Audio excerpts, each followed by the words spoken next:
Now, this programme has learned that the Conservative Party is tonight formally questioning the impartiality of the Electoral Commission, the body which oversees elections in this country and which is investigating allegations of overspending in up to 33 constituencies in the last general election by the Conservative Party. In particular, the party's unhappy about Facebook postings made 6 years ago by the woman leading the Commission's investigations into reports in recent months by this programme on Tory election expenses. From Westminster, our political correspondent, Michael Crick. Michael, what can you tell us?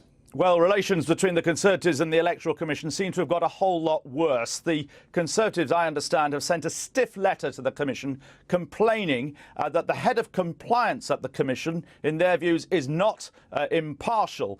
They say that Louise Edwards posted on Facebook a couple of postings 6 years ago, the day after the general election, which they're very unhappy about. This is 5 years, it should be said, before she joined the Commission. In particular, on the day after the general election, she said she didn't want to live under a Tory government.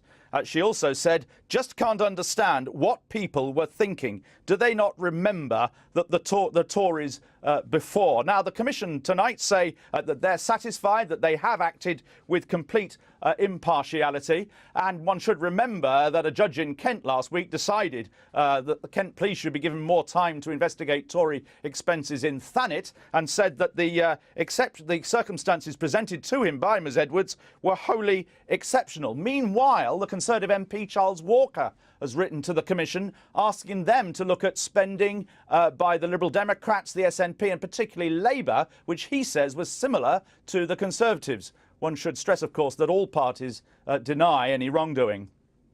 17 Labour seats had activists go into them, perfectly reasonable thing to do. Those activists campaigned in those seats, they were brought in by bus. We believe there was accommodation provided overnight.